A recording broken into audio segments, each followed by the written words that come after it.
저는 고등학교 1학년 여름 수련회 때 하나님을 인격적으로 만났습니다. 그리고 남은 여생은 하나님께 충성스러운 삶을 살겠다고 그렇게 다짐했어요. 하지만 그 다짐은 얼마 지나지 않아서 제가 고등학교 3학년 때 돈 많이 벌으면 다시 교회로 돌아오겠다고 다짐을 하고 교회를 떠났습니다. 그리고 세월이 많이 흘렀어요. 2007년 목사 안수를 받았습니다. 그때 제 나이가 50살이었어요. 그리고 7년 뒤인 2014년 7월 19일 세비전 양희문교회 개척 설립 예배를 드렸습니다. 이때 제 나이가 57세였어요. 제가 섬기던 교회에서 지교회를 설립하기로 결정했습니다. 지교회 담임 목사를 파송해야 하는데 누구를 보낼 것인가? 교회에서는 제가 부교육자로 11년 동안 섬기고 있었기 때문에 저에게 우선권을 주시겠다 그렇게 말씀하셨어요.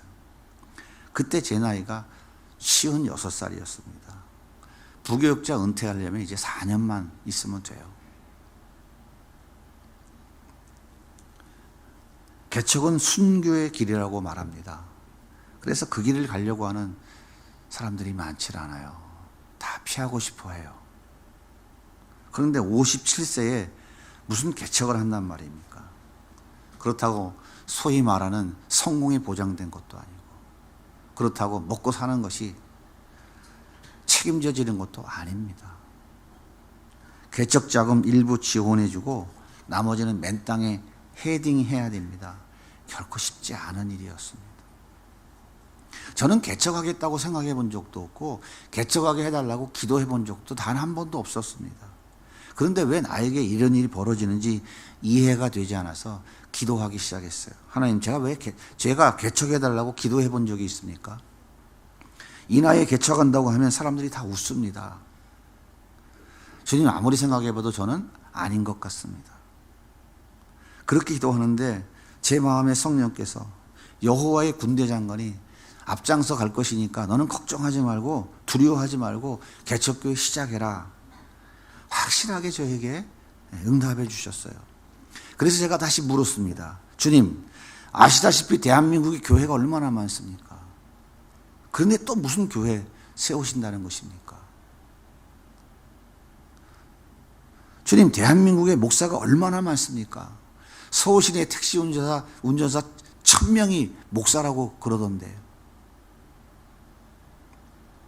어느 택시회사 기사 모집 광고에 보니까 목사님 우대 이렇게 써 있던데 주님도 보셨지 않습니까? 개척교회 시키려면 그분들 시키면 되잖아요. 제 나이가 57세입니다. 누가 봐도 개척교회 감당할 나이가 아니지 않습니까? 도대체 무슨 이유가 있어서 저에게 개척교회 나가라고 말씀하십니까? 그때 주님께서 저에게 두 가지를 말씀해 주셨습니다. 첫째는 다음 세대를 섬기기 위해서이다. 그리고 둘째는 아둘람 공동체 같은 교회를 세우기 위함이다. 아둘람 공동체 같은 교회를 세워서 다음 세대를 섬기는 사명을 감당하도록 하기 위해서 교회를 세우려고 하는 것이다. 네가 그곳에 가라. 주님이 세우시려는 주님이 교회를 세우시려고 하는 그 동기와 목적이 너무 선명했어요. 잡다하지 않았어요. 딱 두 가지였어요. 더 이상 반론의 여지가 없었습니다. 그래서 다음 해인 2014년 7월 19일 우여곡절 끝에 6층에서 설립 예배를 드렸습니다. 그리고 세비전 양희문교회 역사가 시작되었습니다.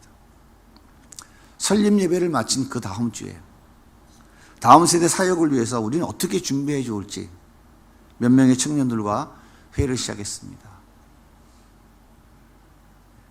지금은 목사님과 결혼해서 사역하고 있는 한 자매, 그리고 군에서 막 제대했던 한 청년, 그 둘은 지금 우리 교회에 없어요. 자기 사역지로 다 떠나갔어요. 그리고 나는 목사님 따라 청소년 사역 하러 가겠습니다. 유일하게 깃발 들고 저를 따라온 우리 충성스럽게 섬기는 우리 신지연 자매, 그리고 김동희 청년, 이렇게 4명이 함께 앉아서 회의를 시작했어요. 회의가 시작됐지만 아무도 어떤 의견을 내놓을 수 없었어요. 왜 그러냐면 이미 경험했거든요. 이 사역하려면 최소한 교사, 찬양팀, 스텝 50명 이상 훈련된 인원이 있어야 돼요. 그리고 3박 4일 동안 먹이고 입히고 수련회를 진행하려면 최소 3천만 원의 비용이 있어야 됩니다. 사람이 있는 것도 아니고 돈이 있는 것도 아니고 장비가 있는 것도 아니고 아무것도 없습니다. 결론은 불가능이죠. 그래서 그래도 기도 제목이라도 뭐 정해놓고 우리가 한번 기도라도 해봐야 될 거 아니냐 해서 그때 결정한 기도 제목이 이거였어요. 목사님 올 연말까지 우리 교회 통장에 1,000만 원이 들어오면은 하나님이 하라는 사인인 줄 알고 내년 시작해보죠. 그래 좋다. 그거라도 기도 제목 삼자. 하나님 올 연방까지 1,000만 원 주세요. 그게 첫 번째 회의에 결정된 기도 제목이었습니다. 그리고 8월이 지나고 9월이 지나고 12월이 됐어요. 통장에 1,000만 원이 있었을까요?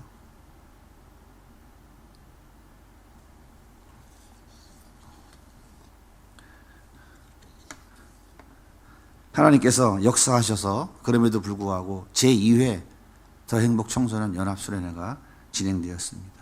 사람도 재정도 필요한 장비도 하나님이 다 채우셨어요. 성령께서 놀랍게 역사하셔서 청소년들이 하나님을 만나고 변화되어지고 그들이 간증하는 놀라운 역사들을 보았어요. 하나님은 교회를 설립하신 목적대로 다음 세대를 살리는 그 귀한 사역을 진행해 오셨습니다. 많은 사람들이 이구동성으로 이렇게 말했어요. 미친 집 좀 그만해라. 네 앞가림도 못하는 개척교회가 무슨 주제에 얼굴 한 번도 못 본 아이들에게 많은 돈을 낭비하냐. 예배당 짓고 감당할 능력이 될 때 선교도 하는 것이지. 책망도 많이 받았습니다. 하지만 우리 의사와 전혀 상관없이 하나님께서 계획을 진행해 가셨어요. 2020년 1월 제7회 더행복 청소년 연합수련회, 고3들만 모이는 대한민국에서 최초이자 유일하게 진행됐던 고3들만 모이는 동계수련회, 하나님께서 진행하셨어요. 그리고 나서 바로 코로나가 터졌습니다. 교회들이 다 문을 걸어 잠갔고 하나님께 드린 예배가 중단되고 예배당의 기도소리, 찬송소리가 다 멈췄어요. 저는 너무나 답답했어요. 그래서 기도했어요. 앞으로 어떻게 준비해야 될까요? 하나님의 새로운 계획이 있으면 좀 알려주세요. 새벽마다 기도할 때 성령께서 저에게 확실하게 응답해 주신 것이 대안학교였어요. 대안학교. 성경적 세계관과 성경적 가치관으로 무장한 아이들을 양육하려면 세상 교육의 틀에서는 더 이상 불가능합니다. 유치원에서 창조 질서에 대적하는 성교육을 시킵니다. 생물학적 성은 더 이상 자신의 성이 아니라 자기 감정이 결정해주는 현재의 자기 성이라고 가르쳐요. 성 정체성이 흔들리면 결혼의 의미가 퇴색되고 결혼이 붕괴되면 가정제도가 무너지고 맙니다. 그러면 더 이상 하나님의 나라가 확장될 수 없어요. 기가 막힌 일이 대한민국에서도 지금 벌어지고 있습니다. 하나님의 나라를 위해 필요한 인재를 양성하려면 하나님을 경외하고 세상을 살아갈 수 있는 바른 신앙과 인격과 실력을 갖추도록 가르쳐야 됩니다. 그래서 하나님께서 우리 교회 아이들을 우리 교회가 책임지고 교육시킬 수 있는 시스템을 만들어야 한다는 것을 깨닫게 해주셨어요. 이것이 소위 말하는 대안학교입니다. 그래서 구체적인 방법을 찾기 위해 열심히 기도하며 이리저리 뛰었습니다. 뛰어다닐수록 하나님의 뜻이 더욱 선명하게 보였어요. 하지만 하나님께서 잠시 멈추게 하셨습니다. 그리고 처음부터 다시 시작하라고 말씀하셨습니다. 그래서 올해 2021년이 시작되면서 다시 기도하며 라는 주제로 신년 특별 새벽 기도회를 진행했어요. 하나님께서 이때 주셨던 메시지가 뭡니까? 십자가로 돌아가라는 거예요. 그게 무슨 얘기입니까? 본질과 핵심을 회복하라는 것이에요. 그리고 전반기를 마치면서 다시 준비하며라는 주제로 후반기 특별 새벽기도회를 진행했습니다. 이때 하나님께서 주신 메시지가 뭡니까? 나는 죽고 예수로 사는 삶. 자기를 부인하고 자기 십자가를 지고 주님을 따라가는 삶. 이 삶을 다시 시작하라는 것이에요. 역시 본질과 핵심을 회복해야 한다, 이 말씀이죠. 이런 과정을 통해서 하나님께서 이 교회를 세우신 두 가지 분명한 목적을 다시 돌아보게 됐어요. 다음 세대를 섬기는 일은 하나님의 뜻인 것을 우리 모두는 분명히 알고 있습니다. 확인했어요. 그리고 온 교회가 최선을 다해 섬겨왔습니다. 그런데 또 한 가지, 아둘람 공동체를 세우는 일에는 많이 부족했다 하는 것을 깨닫게 됐습니다. 우리 교회가 아둘람 공동체가 되지 않으면 대안학교는 세워지지 않겠구나 라는 확신을 갖게 되었습니다. 단기 사역인 더행복 청소년 연합수련회는 가능합니다. 준비해서 3박 4일 고생하면 흩어지고 나면 연장되지 않기 때문에 새롭게 시작하니까 가능합니다. 하지만 시작하면 끝이 없이 진행되어야 할 대안학교는 우리 교회가 아둘람 공동체가 되지 않고는 진행되기 어렵다는 것을 다시금 깊이 깨닫게 됐어요. 그렇다면 아둘람 공동체가 무엇일까요? 다윗은 블레셋의 골리앗을 물리치고 사울왕의 사위가 되었습니다. 골리앗을 물리치고 돌아올 때 수많은 사람들이 외쳤어요. 사울은 천천히요, 다윗은 만만이다. 이런 백성들의 소리를 들은 사울은 내 왕위를 빼앗아갈 도전자는 저 다윗밖에 없다라고 하는 마음의 확신을 갖게 됐어요. 그래서 다윗을 죽여야만 했어요. 다윗은 이렇게 해서 도피 생활이 시작됐습니다. 이 도피 생활의 이야기가 사무엘상 19장부터 30장까지 계속 이어지고 있어요. 다급해진 다윗이 블레셋으로 도망갔습니다. 얼마나 급했으면 자기 손으로 죽인 골리앗의 나라 블레셋으로 도망갔을까요? 다윗은 블레셋 아기스 왕에게 끌려갔습니다. 이때 위기를 느낀 다윗은 지혜를 발휘했어요. 침을 줄줄 흘렸어요. 수염마을 침을 흘리고 희죽희죽 웃으면서 횡설수설하면서 미친 사람 연기를 멋지게 했어요. 이때 블레셋 아기스 왕이 이렇게 말합니다. 그러면 그렇지, 다윗이 미쳤으니까 제 발로 여기를 찾아왔지 제정신으로 여기를 어떻게 찾아오겠어. 아기스 왕은 미친 사람을 죽이는 것은 수치라며 풀어주라고 명령을 내렸습니다. 그렇게 위기를 넘긴 다윗은 바로 오늘 본문에 나오는 아둘람 굴로 도망을 갑니다. 아둘람이라고 하는 이 말의 의미는 피난처다라고 하는 말이에요. 피난처. 아둘람은 예루살렘에서 멀지 않은 지역으로 블레셋과 유다와의 경계선이 맞닿는 곳에 있습니다. 서로 군사적 충돌을 피하기 위해서 완충 지역으로 삼는 그런 곳이에요. 그래서 사울을 피하기에는 비교적 안전한 곳이었습니다. 당시 이 아둘람 지역에는 천연 석회 동굴이 많이 있었어요. 지금도 아마 있습니다. 20-30명, 40-50명 들어가는 작은 굴, 100명, 200명, 500명도 들어갈 수 있는 큰 굴도 많이 있었어요. 다윗은 이 동굴 한 곳에 지금 숨어 들어간 것입니다. 굴에는 다윗밖에 없어요. 다윗은 8명의 형제 중 막내입니다. 지금 아버지의 사랑은 없습니다. 든든한 형들의 보호막도 없습니다. 친구와 이웃도 없습니다. 다윗은 사울 왕의 사위입니다. 왕권이 주는 부귀영화는커녕 절망과 외로움의 굴 속에 혼자 남아 있는 것입니다.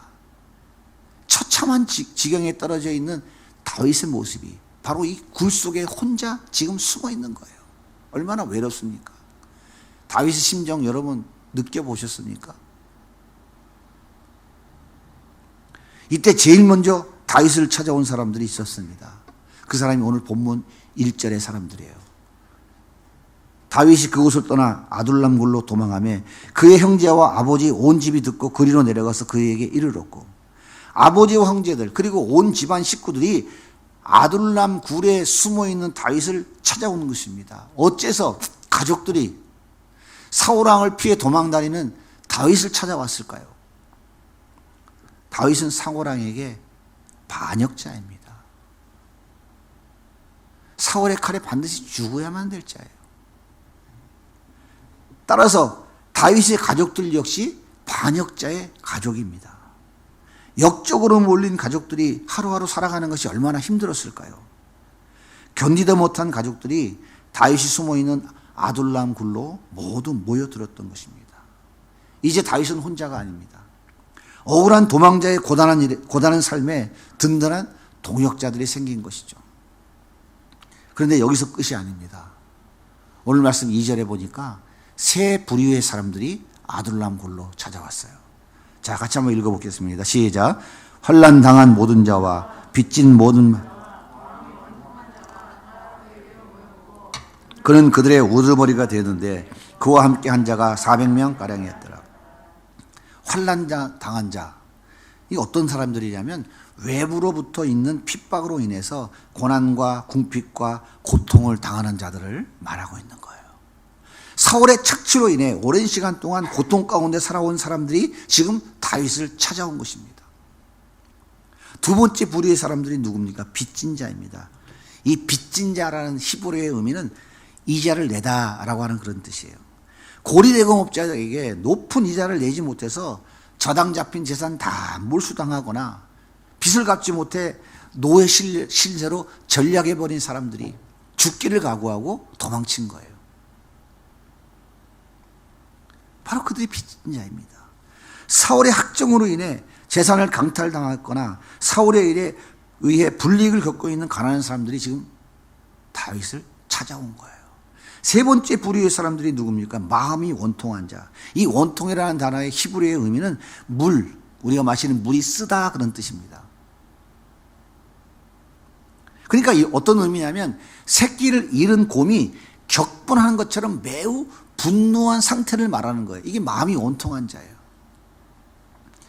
불의한 사울의 학정에 분노한 백성들이 더 이상 참을 수 없어서 다윗을 찾아온 것입니다. 따라서 환난당한 자, 빚진 자, 원통한 자는 사울 왕에 의해 정신적, 육체적, 물질적, 관계적 고통을 당하는 자들을 말하는 거예요. 다시 말하면 세상에 소망을 잃고 방황하는 사람들인 것입니다. 오늘날 젊은이들 중에서 죽음을 생각하는 사람들이 얼마나 많습니까?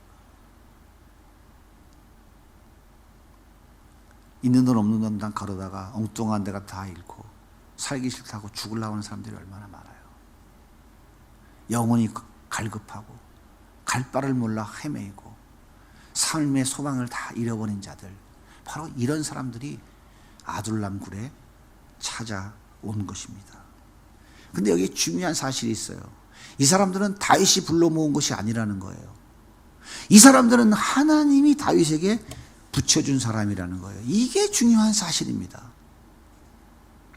이렇게 아둘람 공동체는 세상으로부터 소외당하고 고통당하고 버림받아 의지할 곳 없는 사람들, 수고하고 무거운 짐을 지고 지칠 대로 지친 사람들, 세상에서 더 이상 위로와 평안을 찾을 수 없는 사람들, 세상에서 더 이상 소망을 찾을 수 없는 사람들이 모인 공동체, 이게 바로 아둘람 공동체인 거예요. 그 숫자가 400명이라고 성경은 말합니다.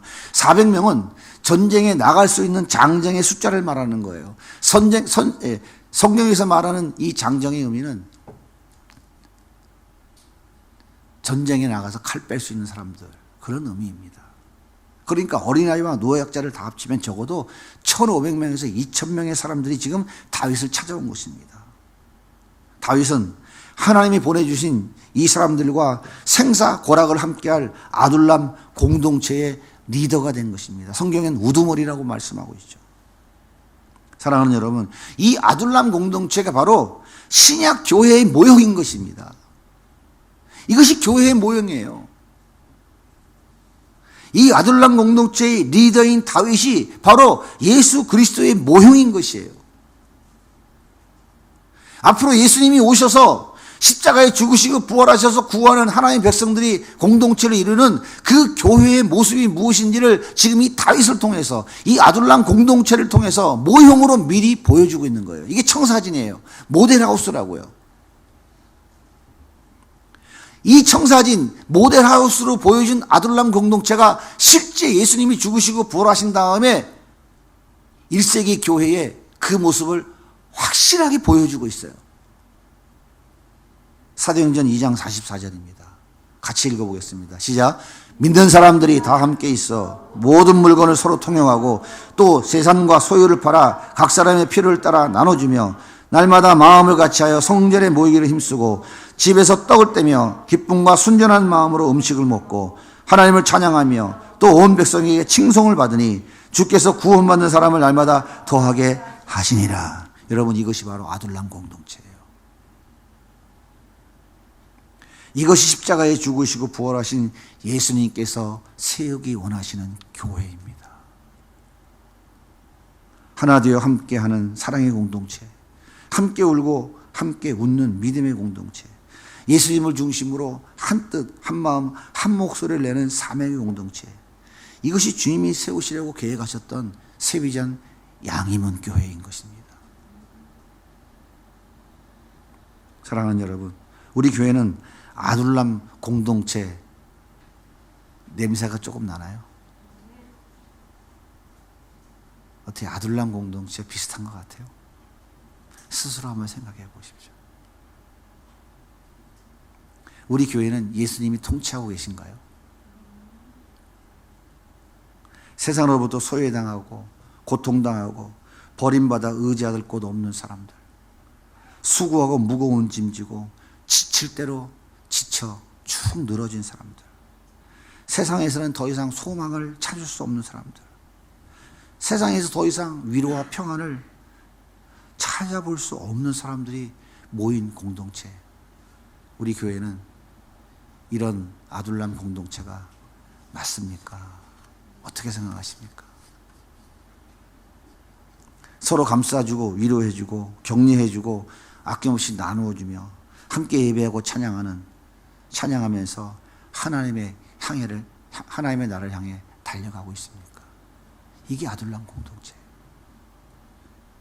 그래서 우리 교회 안에서 다시금 새 힘을 얻고 자기를 부인하고 자기 십자가 지고 예수님 따라가는 참된 제자의 삶을 살아보겠다고 그렇게 힘차게 일어나고 있는 이런 일들이 우리 교회 안에서 벌어지고 있나요? 사랑하는 여러분, 우리 교회의 주인이 누구입니까? 예수님 맞습니까? 혹시 돈 많은 사람 아닌가요? 사회적 지위가 높은 사람 아닌가요?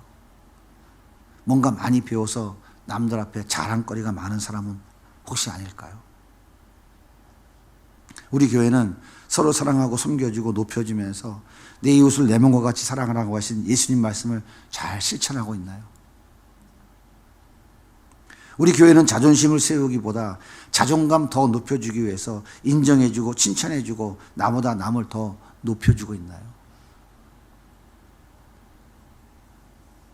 제가 언제부턴가 이렇게 기도하고 있었습니다. 하나님, 잘 훈련된 동역자 30명만 보내주세요. 다윗의 3인 용사, 30인 용사 같은 동역자 보내주시면 하나님 맡겨주신 다음 세대 사역 정말 멋지게 잘 해낼 것 같습니다. 좀 보내주세요. 그렇게 기도했어요. 저는 이 기도가 얼마나 하나님의 마음을 아프게 하는 잘못된 기도인지 잘 몰랐어요. 그런데 이제는 깨달았습니다. 다윗은 좋은 동역자 보내달라고 기도해 본 적이 없어요. 하나님께서 다윗에게 일방적으로 보내준 사람이 바로 사울에게 버림받은 사람들, 세상에 소망이 없는 사람들, 인정받지 못하고 외면당한 자들이었습니다. 다윗은 그들을 사랑하고 섬기고 또 섬기면서 그들을 훈련하고 또 훈련하면서 그들을 세우고 또 세웠습니다. 그래서 그들 중에서 다윗의 생명을 대신할 수 있는 동역자 3인 용사를 세워진 거예요. 그리고 30인 용사가 세워진 것입니다. 그리고 한 걸음 더 나가서 70인 용사가 세워진 거예요. 주일 낮 시간이 때문에 제가 성경을 일일이 다 찾아서 지금 말씀드릴 수가 없어요. 시간이 없으니까. 성경에 다 나와 있는 이야기예요. 다윗은 그들과 함께 통일 왕국을 다시 세웠고 그들과 함께 하나님께서 아브라함에게 언약하신 그 땅을 다 차지했어요. 그들과 함께 강력한 나라를 세웠고 다윗은 그들과 함께 하나님의 성전을 건축할 그 엄청난 모든 재료까지 다 준비해 놓았어요. 저는 좋은 동역자 보내달라고 기도했던 것을 회개했습니다. 다시는 그런 기도하지 않을 거예요. 하나님 보내주신 환난당한 자, 빚진 자, 마음이 온통한 자, 그들과 함께 동거동락하며 그들을 말씀으로 훈련시켜서 하나님 나라의 동역자로 세워나갈 것입니다. 저는 이것이 부족했다고 하는 것을 다시 깨달았어요. 여기에 우리의 초점이 더 정확하게 세우지 못했구나 하는 것을 다시 깨달았습니다. 사랑하는 여러분, 하나님 우리 교회가 아둘람 공동체 같이 세워지길 원하신다고요.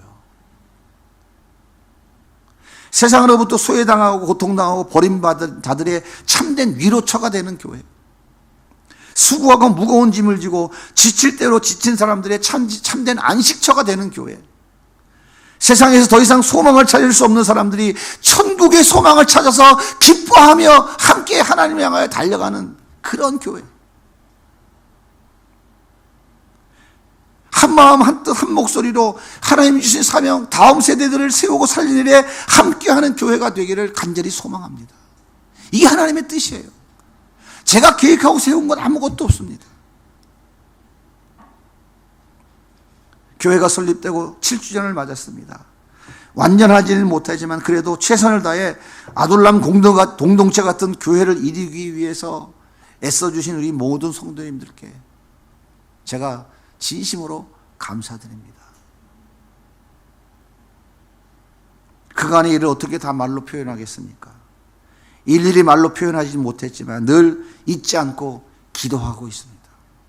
새벽마다 하나님 앞에 엎드리면 성도님들 얼굴 한 사람 한 사람 영화 필름 돌아가듯이 착각 돌아가요. 제가 낱낱이 하나님 앞에 기도합니다. 혹시라도 섭섭하거나 서운한 것이 있었다면 오늘 이 시간 모두 다 하나님 앞에 용서하시기 바랍니다. 이제 우리가 더욱 힘써 이루어 나아가야 할 목표는 하나님이 진정으로 원하시는 교회, 아둘람 공동체를 세우는 거예요.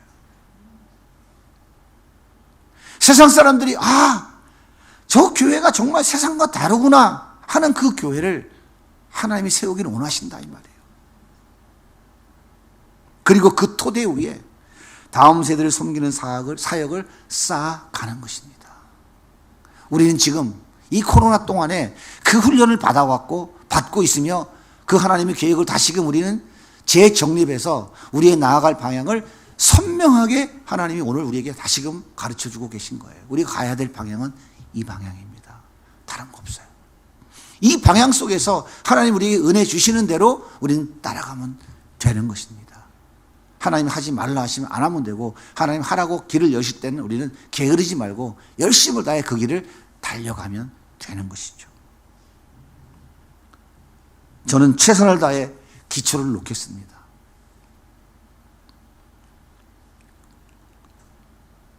여러분은 열매를 거두어 함께 기쁨을 나누시기 바랍니다. 저는 기초를 놓다가 때가 되면 호련히 떠나야 되겠죠. 저는 열매를 볼 수가 없을 것 같아요. 우리의 열매는, 이 열매는 우리 젊은 청년들이 계속 열매 따면서 또다시 심고 또다시 열매를 맺어가는 그런 하나님의 은혜가 있기를 기대합니다. 여기까지 인도해 주신 하나님께 감사합니다. 사랑하는 성도 여러분, 이제 우리 다시 시작하십시다. 더욱 성숙한 아둘람 공동체로 세워 가시자고요. 다음 세대를 살리고 섬기는 사명, 더욱 잘 감당하는 교회로 세워가시자고요. 이제 다시 시작하면 됩니다. 7년의 세월을 돌아보니 기억나는 게 하나도 없어요. 언제 갔나. 너무 기가 막힙니다. 시작할 때 하나님께 주셨던 두 가지 분명한 교회의 목적, 다음 세대를 섬기는 일, 또 한 가지 아둘람 공동체 같은 교회. 이렇게 아둘람 공동체와 같은 교회를 세우면 그 터대 위에 우리 교회의 자녀들의 교육을 책임지는 대안학교를 이끌어갈 수 있고, 하나님이 은혜 주신 대로 확장해서 우리 이웃에 믿지 않는 자들, 또 하나님의 자녀들을 불러들여서 함께 그들을 하나님이 쓰실 만한 귀한 일꾼들로 만들어가는 이 사역, 이 일들을 이루어 가야 할 것입니다. 하나님의 일은 하루 이틀에 끝나지 않아요. 10년, 20년, 30년, 50년 주님 이 땅에 오시는 날까지 우리는 그 일을 계속해야 할 것입니다. 메이플라워를 타고 미국으로 건너왔던 청교도들, 그들이 제일 처음 시작했던 것은 교회를 세우고 그 교회에서 학교를 하는 것이었어요. 이제 우리는 다시 그리로 돌아가야 됩니다. 그때보다 세상은 더 강력하게 하나님을 대적하고 도전하고 있습니다. 그러므로 그리스도인들은 세상 트렌드에 따라가서는 안 됩니다. 그리스도인은 하나님 말씀을 따라가는 사람들이에요. 세상이 어떻게 돌아가든지 우리는 하나님이 우리에게 말씀하시는 이 두 가지의 분명한 목적을 가지고 우리 교회는 다시 걸어가기를 시작하면 좋겠습니다. 이런 소원 가지고 또 한 해 달려가기를 다짐하는 우리 모든 성도님들에게 하나님의 은혜와 축복이 넘칠 수 있기를 예수님의 이름으로 간절히 소원합니다.